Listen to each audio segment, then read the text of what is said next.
Welcome! In this tutorial, I'm gonna show you how to enable PIN on Roblox using your computer. So if you want to know how I did it, just keep on watching. So first of all, you want to open your browser, any browser that you were using or any browser that you want.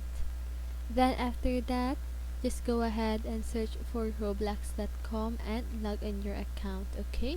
So if you don't have an account, just click sign up and create one.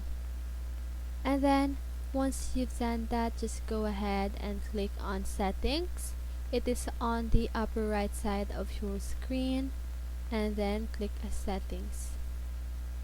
So here you can see on the options parental control, so just go ahead and click that, and parent pin is disabled.